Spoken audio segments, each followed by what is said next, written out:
Hello, good morning. अभी मैं आपसे चर्चा करने वाला हूँ 70th बीपीएससी इंटरव्यू के बारे में। सबसे पहली बात है कि जो लोग इस मेंस परीक्षा में 70वीं बीपीएससी मेंस परीक्षा में सफलता प्राप्त किए हैं, उन लोगों को मेरी ढेर सारी शुभकामनाएं और आप मेहनत करें और फाइनल सिलेक्शन में अपना स्थान बनाएं। तो आइए हम लोग देखते हैं। सबसे पहली बात देखिए, यहाँ पर मुख्य परीक्षा में 20,034 विद्यार्थी अपीयर हुए थे। उसमें से 5,401 विद्यार्थी ने सफलता प्राप्त किया है और 14,633 विद्यार्थी किसी कारण से, है ना, वो इंटरव्यू के लिस्ट में नहीं आए हैं। दूसरा, सीडीपीओ में 141 स्टूडेंट्स ने मुख्य परीक्षा दिया था और 32 का रिजल्ट हुआ है इंटरव्यू के लिए, और 109 विद्यार्थी इसमें से अभी इंटरव्यू में शामिल नहीं हो पा रहे हैं।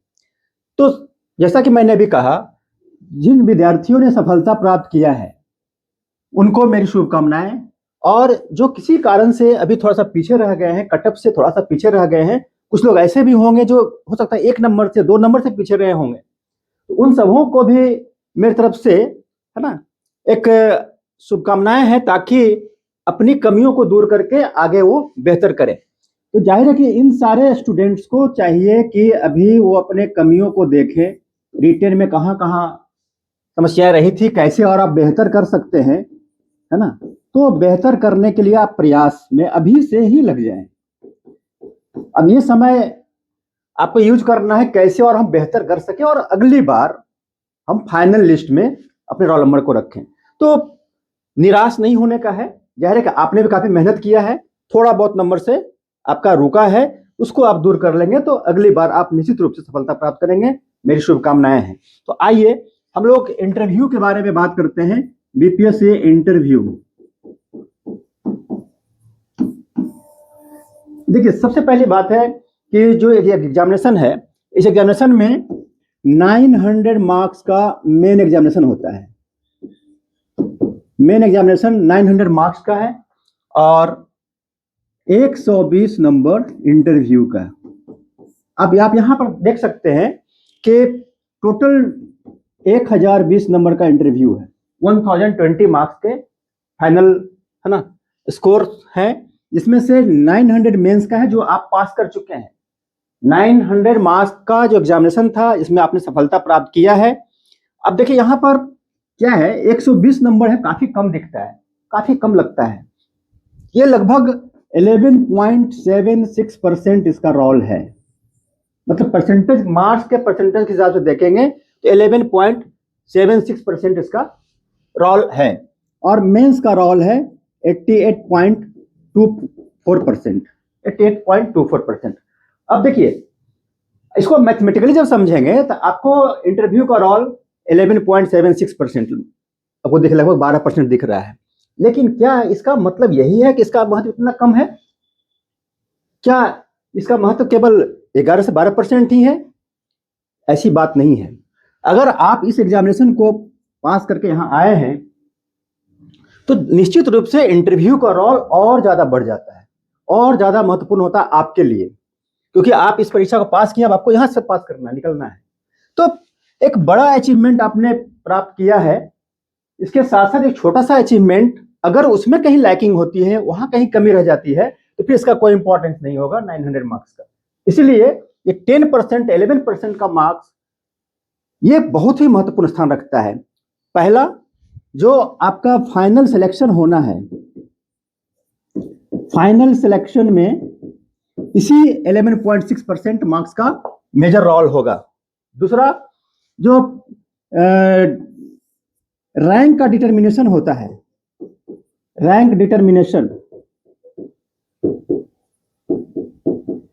इसमें इसका बहुत इंपॉर्टेंट रोल है, इस मार्क्स का 11.76 मार्क्स का। तो एक बात को ध्यान से समझिएगा, अगर आपको फाइनल सिलेक्शन प्राप्त करना है तो आप इसको कम नहीं आंकेंगे। अगर आपको बेहतर रैंक करना है, इसमें आपको इंटरव्यू में बेहतर करना है, निश्चित बेहतर करना होगा। तो आइए हम लोग देखते हैं कि इसको कैसे हम लोग बेहतर कर सकते हैं, कैसे इसको और हम अच्छा से करके इंटरव्यू में और बेहतर मार्क्स ला सकते हैं। इसको ध्यान से समझने की आवश्यकता है। तो कभी कभी विद्यार्थी को समझ में आता है कि इंटरव्यू आखिर है क्या, इंटरव्यू में क्या होता है, ठीक है ना, इंटरव्यू किस प्रकार से हमारा बेहतर होगा। तो दो तीन चीज समझना है कि व्हाट इज इंटरव्यू, इंटरव्यू क्या है, व्हाट इज इंटरव्यू। तो इंटरव्यू जैसे कुछ विद्यार्थी करना है कि भाई मॉक इंटरव्यू हम देंगे, मॉक इंटरव्यू क्वेश्चंस आएंगे, क्वेश्चंस हम है ना आंसर देंगे और हमारी तैयारी हो जाएगी और फिर इंटरव्यू में जाएंगे, वहां पे हम लोग इस तरह से इंटरव्यू देंगे और हो जाएगा। देखिए आपको समझना है interview is not a question and answer session, ये क्वेश्चन आंसर सेशन नहीं है, ये क्वेश्चन आया और आंसर दिया और सिलेक्शन हो गया, ठीक है। दूसरा, इंटरव्यू कोई नॉलेज का टेस्ट नहीं है, क्योंकि अभी हमने बताया कि आपने 900 है ना मार्क्स का एग्जामिनेशन पास करके आप आए हैं, तो नॉलेज का टेस्ट वहां पर हो चुका है, बहुत अच्छे तरीके से हो चुका है, तभी आप यहाँ पर आए हैं। ये नॉलेज का भी टेस्ट नहीं है, क्वेश्चन आंसर सेशन भी नहीं है, तो आखिर है क्या। तो इंटरव्यू में अब ये देखना होता है कि भाई जो विद्यार्थी रिटन पास करके आया है 900 मार्क्स को एग्जामिनेशन को पास करके आया है, उस विद्यार्थी का पर्सनालिटी कैसा है।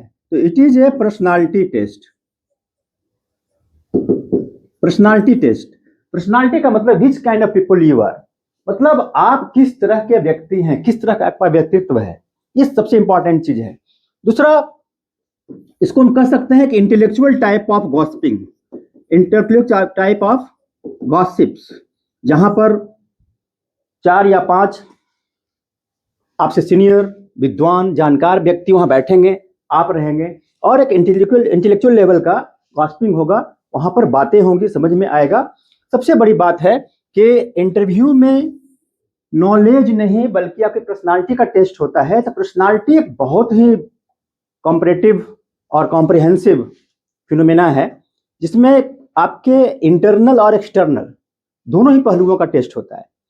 तो आप किस तरह के व्यक्ति हैं, which kind of people you are, और आपका इंटरेस्ट क्या है, इंटरेस्ट का फील्ड क्या है, वेदर यू आर सुटेबल और not for the post.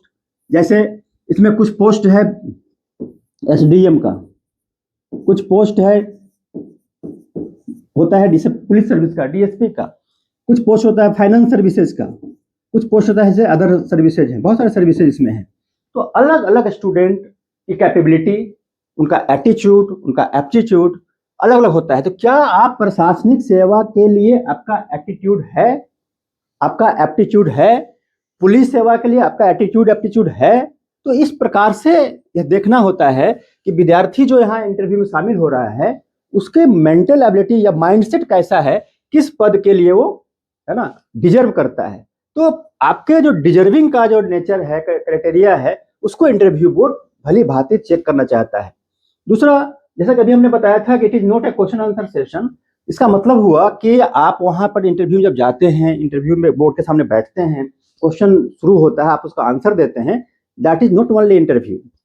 Interview totally जैसे आप दरवाजे से इंटर करते हैं, इंटर करते ही इंटरव्यू शुरू हो जाता है। जैसे आप बोलते हैं मैं कमिंग सर, या क्या मैं अंदर आ सकता हूं सर, आपको परमिशन मिलता है, वहां से स्टार्ट होता है इंटरव्यू। आपके आने, आपके अभिवादन करने, आपके बैठने का तरीका, आपका बोल्डनेस, आपकी पर्सनालिटी, आपका स्मार्टनेस, आंसर देने का तरीका। देखिए आंसर देने का तरीका, what is the answer, it is important, but how is the answer, it is more important. तो आपने आंसर कैसे दिया, ये है। उसके बाद अगर कोई क्वेश्चन नहीं आता है, वहां पर कितना आप घबराते हैं, कितना आप हेजिटेट करते हैं, कितना बेहतर रिस्पॉन्स लेते हैं, लिसनिंग कैपेसिटी आपकी कैसी है, ठीक है। ये सारा चीज इंटरव्यू का पार्ट होता है। उसके बाद जब इंटरव्यू समाप्त होता है, जब कहा जाता है कि यू मे गो नाउ, आपका इंटरव्यू समाप्त हुआ, आप जा सकते हैं, तो आप जब उठते हैं फिर से अभिवादन करना, और वहां से बाहर जाते हैं, दरवाजा से जब बाहर आप जाते हैं, वहां तक आपका इंटरव्यू समझिए कि चलता रहता है। इसलिए केवल क्वेश्चन आंसर ही इंटरव्यू नहीं है। हाँ, इसमें हम लोग बातें आगे करेंगे। जैसे इंटरव्यू में 3 पार्ट, जो पहले भी हमने कई बार बताया है। जैसे पहला पार्ट आपका है आपका एटिक्वेट्स, ड्रेसिंग, है ना। दूसरा पार्ट है, सेकेंड पार्ट आपका है वहां पर किस प्रकार से आप पीसफुल्ली, है ना, सीरियसली, कंसिस्टेंटली आप आराम से रहते हैं, बैठते हैं, पैसेंस का, है ना, आपका टेस्ट। और तीसरा पार्ट जो होता है जिसमें आप किसी भी क्वेश्चन का, किसी भी प्रश्न का आप बेहतर आंसर देते हैं। तो 3 पार्ट में आपका ये इंटरव्यू बटा हुआ है। तो ये सारा चीज इंटरिंग से लेकर के लास्ट में आउट होने तक का ये पार्ट होता है। 3 पार्ट में ये इंटरव्यू का पार्ट बटा हुआ है। देखिए बहुत सारी बातें हैं जो बार बार हम लोग करते रहेंगे, डिफरेंट क्लासेज में, वीडियो में बात हम करेंगे। सबसे पहली बात है, जब क्वेश्चन आपसे पूछा जाता है, तो क्वेश्चन जब पूछा जाता है, जैसा कभी हमने कहा क्वेश्चन आंसर सेशन है नहीं, फिर भी क्वेश्चन पूछे जाएंगे। इस पर्पस को समझना है कि जब क्वेश्चन आंसर सेशन है ही नहीं तो फिर क्वेश्चन क्यों पूछा जा रहा है। अब देखिए, आपकी पर्सनालिटी के बारे में अगर किसी को जानना है, मान ली हम ही को जानना है आपकी पर्सनालिटी के बारे में, तो आप चुपचाप बैठेंगे तो उससे हम बहुत सारा चीज नहीं निष्कर्ष निकाल सकते, कुछ समझ सकते हैं। लेकिन जब हम कुछ क्वेश्चन पूछते हैं, उसका आप आंसर देते हैं, तो आंसर क्या दिया, कैसे दिया, क्या एक्सप्रेशन है, क्या भाव है आपका, है ना, किस तरह की सोच है। जैसे ही आप अंदर से आपके उद्गार निकलते हैं, आपकी आवाज निकलती है, तो अंदर से आपका इंटरनल पर्सनालिटी भी उसी उद्गार के साथ बाहर आता है। उसी को इंटरव्यू बोर्ड समझ पाता है। इसीलिए क्वेश्चन पूछा जाता है, ताकि जो बच्चा आंसर दे रहा है उसके आंसर में से उसकी पर्सनालिटी के बहुत सारे पार्ट्स निकलकर सामने आते हैं, जिसको इंटरव्यू बोर्ड इवेल्युएट करता है और आपको मार्क्स देता है। अगर आप अच्छा करते हैं तो अच्छा मार्क्स देता है, इतना ही है। तो क्वेश्चन जब आता है, देखिए क्वेश्चन जब आपके सामने आया, तो मेरा ये कहना है कि आप देखिए क्या करेंगे, सबसे पहले ध्यान से सुनना, लिसनिंग। क्वेश्चन को ध्यान से सुनना। ध्यान के सुनने के लिए आपका भाव, आई कांटेक्ट, ये बहुत इंपॉर्टेंस रखता है। तो लिसनिंग के बाद जब क्वेश्चन आप ध्यान से सुनेंगे ना, तो ब्रेन इतना शार्प होता है, 2-4 सेकेंड में, 10 सेकेंड में क्या करेगा, वो उस क्वेश्चन को इंटरप्रेट करेगा। Interpretation of the question. तो क्वेश्चन को इंटरप्रेट करेगा। जैसे इंटरप्रेट करेगा, फिर उसको वो इवेल्युएट भी करेगा। इवेल्युएशन जब करेगा, तो तब तक वो दिमाग क्या करता है, आंसर को फॉर्मुलेट भी कर लेता है। Formulation of answer. जैसे फॉर्मुलेशन होगा, सारा विद इन सेकेंड होता है सारा चीज। घबराने की बात नहीं, कितना लिख रहे हैं तो भाई वहां कितना टाइम लगेगा, ऐसा नहीं है। 2-4 सेकेंड, 5 सेकेंड, 10 सेकेंड में ये सारा चीज होता है। ब्रेन काफी शार्प है, इतना तेज तो कोई गति है ही नहीं किसी का। फॉर्मुलेशन के बाद आपको है रिस्पॉन्ड करना। अब देखिए ये है क्वेश्चन, यहाँ ये है आपका रिस्पॉन्स, मतलब this is answer, your answer मतलब योर रिस्पॉन्स। तो इसमें बीच में ये प्रक्रियाएं आती है, listening, interpretation, evaluation and formulation of answer. ये सारी चीजें इस तरह से है। हम लोग यहां पर देखिए क्या है, आगे हम लोग बात करेंगे इसमें। अब हमारी टीम आपके लिए क्या कर सकती है, दो चीजें यहां पर है, 2 बात है। पहला एक है जो टीम काम कर रही है उस पे है इंटरव्यू गाइडेंस प्रोग्राम, और दूसरा है मॉक इंटरव्यू। ठीक है, जैसे पहले हमने बताया था, केवल मॉक से हर चीज प्रिपेयर नहीं हो पाता है, इतना सारा चीज। तो इंटरव्यू गाइडेंस प्रोग्राम में जो हम लोग हर एक स्टूडेंट को, है ना, विदाउट एनी कॉस्ट, ये फ्री में हमारी टीम काम करेगी। इसमें बहुत सारे रिटायर्ड ऑफिसर्स होंगे, बहुत सारे वर्किंग ऑफिसर्स होंगे, अलग अलग डिपार्टमेंट के होंगे, जिनको जानकारी है सरकार के काम काज करने की। तो ये फ्री आपका गाइडेंस प्रोग्राम होगा, और इसमें आपको मॉक इंटरव्यू के लिए तैयार किया जाएगा, और ये मॉक इंटरव्यू से आप फाइनल इंटरव्यू में आप जाएंगे। तो इंटरव्यू गाइडेंस प्रोग्राम में इंटरव्यू के सारे फैक्ट्स, सारे तत्व, सारे एलिमेंट्स, क्वेश्चन का selection, types of question, situational question, administrative aptitude, aptitude, ये सारा चीज उसमें बताया जाएगा। करंट अफेयर्स के क्वेश्चन होंगे, आपके सब्जेक्ट से होंगे, सारा लिस्टिंग करके अलग अलग विद्यार्थी के लिए अलग अलग होता है। देखिए इसमें इंटरव्यू गाइडेंस में क्या होता है कि क्वेश्चन जो होते हैं ना, एक क्वेश्चन होता है आपका, एक पर्सनल गाइडेंस होता है, पर्सनल लेवल पर होता है, एक जनरल लेवल पर होता है। पर्सनल इन द सेंस, जैसे आपका अपना व्यक्तिगत सब्जेक्ट, ऑनर्स का सब्जेक्ट हो सकता है, ऑप्शनल सब्जेक्ट हो सकता है, आपकी हॉबी हो सकती है, कुछ और में आता है, जैसे आपका डिग्री में हो सकता है, कहीं कोई गैपिंग हो, कुछ और हो, है ना। उन सारे चीजों पर पर्सनली गाइडेंस होता है, पर्सनल लेवल पे गाइडेंस होता है, मेंटरशिप होता है, ये हो गया पर्सनल। जनरल में क्या होता है, हर एक विद्यार्थी के लिए एक जैसा, जैसे पोस्ट से रिलेटेड हर एक विद्यार्थी का होगा, एक जैसा होगा, ठीक है। करंट अफेयर्स से जो क्वेश्चन होंगे हर एक विद्यार्थी के लिए जैसे होंगे। तो कुछ हर एक विद्यार्थी के लिए जो होगा जनरल, और ये पर्सनल है, 2 तरह का क्वेश्चन आता है। तो यहाँ पर एक चीज ध्यान रखना है जो भी टीम में लोग काम करने वाले हैं, जो आपका इंटरव्यू लेने वाले लोग होंगे, आपको गाइड करने लोग होंगे, उसमें से एक चीज समझिएगा ध्यान से कि जो लोग सरकार में काम करते हैं और छुट्टी के दिनों में या संडे को आपके गाइडेंस के लिए अवेलेबल होते हैं, तो वहां पर आपको किस तरह से वो फैसिलिटेट कर पाएंगे। तो 2-3 चीज आप समझिएगा जिससे आपको समझ में आएगा कि आपको करना क्या है। सबसे पहली बात है, जो व्यक्ति गवर्नमेंट सेक्टर में, अभी चूंकि आपको गवर्नमेंट सेक्टर में जाना है, आप इस इंटरव्यू को फेस करने के बाद आप एक ऑफिसर बनने जा रहे हैं, तो आपके अंदर ऑफिसर लाइक क्वालिटी होना बहुत जरूरी है।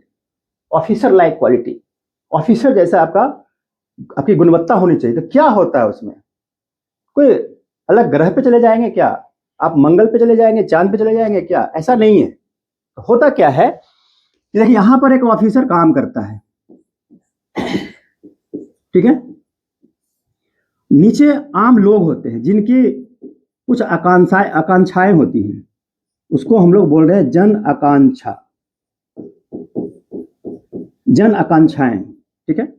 और यहां पर गवर्नमेंट है, गवर्नमेंट ऑफ बिहार, इसकी है अपनी अपेक्षाएं आपसे, आपसे अपेक्षाएं हैं। देखिए यही जनता सरकार को चुनती है, ये जनता सरकार को चुनती है, सरकार की आपसे अपेक्षा है कि इस जनता की सेवा आप करें, उनको सर्विस दें।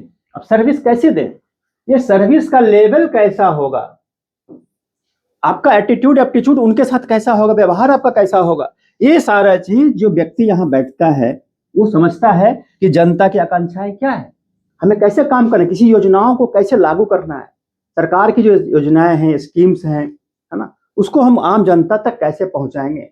अब पहुंचाने में क्या क्या बैरियर्स हैं, क्या क्या बाधाएं हैं, उन बाधाओं को कितने बेहतर तरीके से हम, है ना, मिटिगेट करते हैं, उसको हम कम करते हैं और योजनाओं को सही तरीके से बिना किसी लीकेज का, बिना किसी करप्शन का वहां तक पहुंचा पाते हैं, सम्मान के साथ पहुंचा पाते हैं। ये बहुत बड़ी बात है, आम जनता को सम्मान देना। तो आपसे इंटरव्यू बोर्ड में इसी चीज की अपेक्षाएं की जाएंगी कि आप उन जन आकांक्षाओं के प्रति कितने संवेदनशील हैं, कितने सजग हैं, कितने जागरूक हैं और आपको कितनी बेहतर तरीके से गवर्नमेंट की अपेक्षाओं की समझ है। अगर ये समझ में आपको आता है तो आपका इंटरव्यू निश्चित रूप से बेहतर जाएगा। और ये जो इंटरव्यू लेने वाले लोग होंगे, पैनल में लोग होते हैं जो डिफरेंट डिफरेंट डिपार्टमेंट से होंगे, वो इन आकांक्षाओं को, अपेक्षाओं को आपको बेहतर तरीके से जज करेंगे आपके अंदर और आपको फिर फीडबैक देंगे, समझाएंगे। तो ये इसको आपको इसी को समझना है कि भाई हमको क्या क्या चीज करना है। तो बाकी इंटरव्यू में फिर जो क्लासेज होती है या मॉक इंटरव्यू होता है उसमें हम लोग बराबर मिलते रहेंगे, बात करते रहेंगे। अभी तत्काल हम लोग इतना समझ रहे हैं, आपको समझाना चाह रहे हैं कि इस तरीके से आपको सोचना है, चलना है, आपका इंटरव्यू निश्चित रूप से बेहतर होगा, बेहतर मार्क्स आएगा। 120 मार्क्स हैं, इसमें से आप 85 to 95 मार्क्स तक लाने की कोशिश करेंगे, फाइनल सिलेक्शन निश्चित रूप से होगा। और इतना मार्क्स लाने के लिए थोड़ा सा आपको प्रयास करना है, थोड़ा सा मेहनत करना है। अगर आप थोड़ा सा मेहनत करते हैं तो फिर कहीं भी दिक्कत नहीं होगी, ठीक है ना। एक चीज और हम बताना चाहेंगे, जैसे यहाँ पर एक लेटर है LTNR, ठीक है, जो आगे हम लोग बताएंगे। ये है role of listening, role of listening, role of thought and role of respond. ये 3 चीज है, ये क्वेश्चन के बाद का है, जो तो पहले हमने बताया था। तो क्वेश्चन आता है तो रोल ऑफ लिसनिंग, लिसनिंग का क्या रोल है। एक गुड लिसनर ही गुड स्पीकर हो सकता है, आप जानते हैं, तो बेहतर लिसनिंग जरूरी है। उसके बाद आपका थॉट प्रोसेस, ये थॉट है ना, आपका थॉट प्रोसेस जो अभी हमने बताया इस तरह से आपका थॉट होना चाहिए। आपका थॉट प्रोसेस ही आपको बेहतर आंसर जनरेट करके दे सकता है। तब आपको फिर यह है रिस्पॉन्ड करना, ठीक है, रिस्पॉन्ड। ये LTR जो हमने बताया, इसको आप ध्यान में रखिएगा, listening and your thought and respond. तो निश्चित रूप से इंटरव्यू बहुत भारी चीज नहीं है, है ना, बहुत कोई अलग से कुछ नहीं है कि अलग कोई काम करना है, अलग मेहनत करना है। केवल शांत रहना है, अपने टारगेट पर ध्यान रखना है, पैसेंस रखना है, हेल्थ पे ध्यान रखना है, मतलब स्वस्थ रहना है, तभी आप बेहतर काम कर सकते हैं। और पीसफुल्ली माइंड को पूरा आप समय दीजिए उसको पीसफुल रहने का टिल द इंटरव्यू। अनावश्यक उलझनों में नहीं पड़ना है, और जहां कहीं भी दिक्कत हो तो आप बात कर सकते हैं, समस्याओं का समाधान कर सकते हैं, और हम लोगों से जहां तक बनेगा आपको हेल्प करेंगे। ठीक है, और कभी भी आप कॉल कर सकते हैं। Thank you, all the best.